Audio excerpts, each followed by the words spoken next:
utapajte se u prošlosti i stvarima koje su pošle po zlu i bivšim neuspjesima. Isto tako, izbjegnite razmišljati o budućnosti koja je idealizirana, koja je savršena. Sretni ljudi žive u sadašnjosti. Oni razmišljaju pozitivno i ne brinu se o stvarima koje se još uvijek nisu dogodile. Ako ne možete biti sretni danas, zašto mislite da će sutra biti drugačije?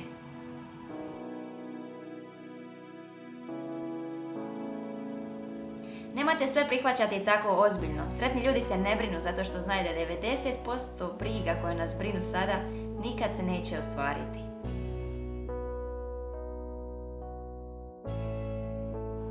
Sreću dobivamo od drugih ljudi i uz njihovu podršku. Kao što drugi vas mogu činiti sretnima, sjetite se da i vi možete darovati svoju sreću drugome.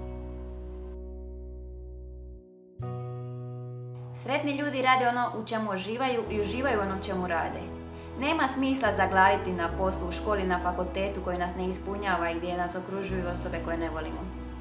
Mnogi ljudi potrate najbolje godine svoga života kako bi zaradili novac, a na kraju taj novac potroše kako bi vratili svoje zdravlje i izgubljene obitelji.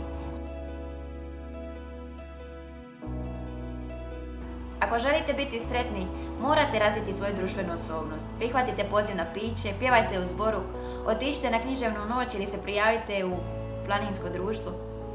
Ljudi koji su aktivni su najzdraviji i najsretniji. Uključite se.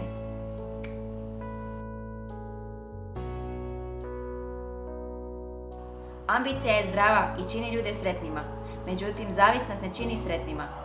Uspoređivanje s drugima može pokvariti prednosti koje donosi i ambicija. Zbog toga se moramo uspoređivati samo s osobama od kojih nešto možemo naučiti.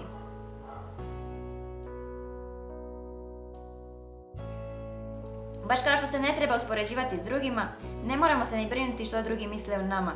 Sretni ljudi su realni, spontani i prirodni, kažu što misle i osjećaju i pri tome ne razmišljaju kako će drugi to shvatiti. Sretni smo kad smo slobodni i autentični.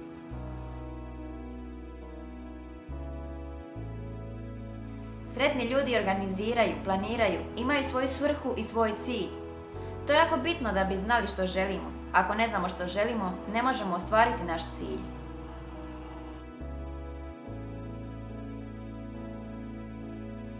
Potiskivanje negativnih emocija može dovesti do psihološkog stresa i fizičke nelagode. Sretni ljudi znaju da se iz crnila moramo izvući kako se u njemu ne bi utopili. Optimizam je ono na čemu moramo raditi. Moramo uvijek pogledati svjetliju stranu priče. Moramo vidjeti da je čaša polupuna, ne poluprazna. Kao što sportaši se moraju fokusirati na pobjedu, ne na poraz. Optimizam je naš obrambeni sustav protiv depresije. Sreća se može naučiti, ali pronalaženje smisla i svrha života je ono što nas dovodi do nje, ne obrnuto. Najsretniji ljudi znaju da sreća može dodati godine njihovim životima i dati život njihovim godinama.